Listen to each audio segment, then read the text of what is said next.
So I love a good roasted chicken, and this one really plays well with the Viognier. And I want to just pull off some herbs here. I have some parsley, some basil. I love to make these compound butters. They really do beautiful things for meats, particularly when you're grilling them and you have a lot of hot heat and you want to moisturize them in some way aside from their skin. And then I want to take some thyme and just pull that right off of the stems. Oh my goodness. I love the smell of fresh herbs. In the summertime, I grow so many fresh herbs because we use them for a little bit of everything. Now this chicken can, of course, be made in your oven. It can be made on your grill, but today we're making it the old-fashioned way with a nice hot oven outside. And when you're cooking with an oven outside, usually what you do is certain things over coals, and then you remove those coals and you have all the residual heat to continue to cook. And that's the way that we're going to cook this chicken, with residual heat. So the oven should still be probably about 400, 425 degrees. It doesn't have to be finely chopped. Actually, a nice coarse chop on this works really well because you're just sticking all of this up under the skin of the chicken and giving it a lot of flavor. So a nice coarse chop is fine. When you look at your chicken in the oven, don't think that you've burned spots. It's really just those herbs up under the skin. All right, now I want to take this and put it into a bowl of softened butter. And I have 2 sticks of softened butter here. And the next thing I want to do is grate some lemon zest. So the zest of 2 lemons, you can use a lime if you like. I like the lemon with the chicken. The lime gives it a little bit of a different flavor. A microplane, but when I'm doing this much zest, I really like to pull out the grater because it just keeps my hands from getting tired. And don't worry if you leave a little on your board. The chicken is going to go on that board next, and that little bit of zest will not hurt it at all. Now I'm going to take just a little bit of salt and pepper, and I've got mine mixed already. And then I just want to give that a nice mix. You can see it's just so colorful and it's delicious. Now, if you like garlic in your chicken, you can also add garlic to this. You can change up your herbs depending on what kinds of flavors you like in your chicken. I particularly like basil and I love thyme, and parsley really just stretches it, and it's a great flavor as well. Now I want to get my chicken ready. So the thing that I'm going to do first is put my gloves on. I always like to use sanitation gloves when I'm working with chicken, and if you're outside and working with chicken, be sure you have it over ice, and it's not a bad idea to have it inside over ice as well.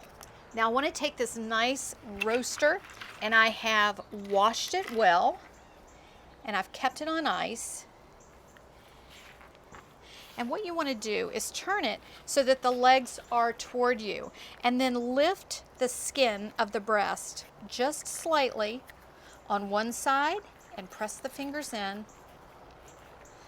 all the way as far as you can get them, and then come over to the leg and kind of cut yourself a little pocket between the leg and the breast.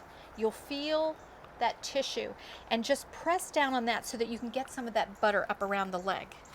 Now we're going to do the same thing on the other side. Just sort of press in, get those fingers right in there, and then kind of tear through that inner tissue. Don't make a hole on the outside if you can help it, because you don't want the butter to run out everywhere. All right, and now we're going to stuff that chicken with our butter. Make sure you get all the way down that breast. You can push the pockets of butter down.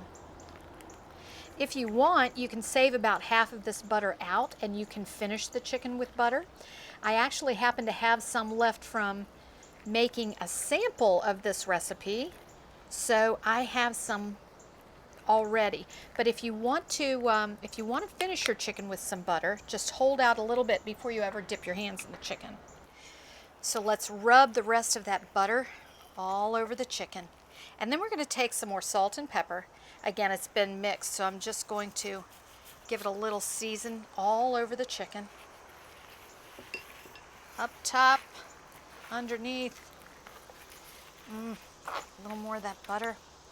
Now I want to take any stems from my herbs that I have left, and we're just going to stick those in the cavity. Just force them in there, just to give a little extra flavor. All right, now, beer can chicken has been around for a long time. I love to make beer can chicken, but I'm one of probably the few people you know who saves beer cans. So I get my beer cans and then I put wine in them to make a wine chicken, but over a beer can form. So what we want to do is just pull that chicken just right down on that beer can, just like that. Let her rest there. Make sure she's all rubbed up with the rest of the butter and the salt and pepper. And then we're going to stick it in this lovely oven.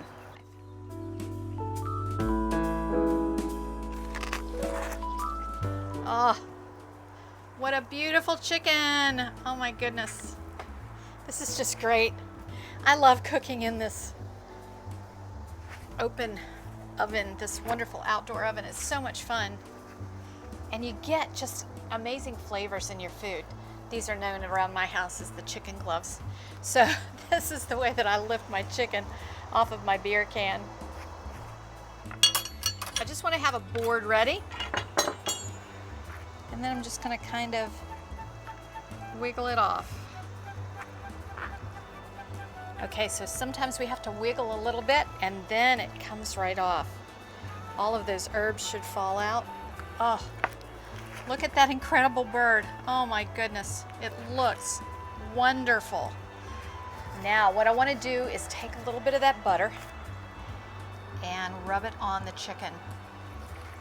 Rub all over the outside, just like this.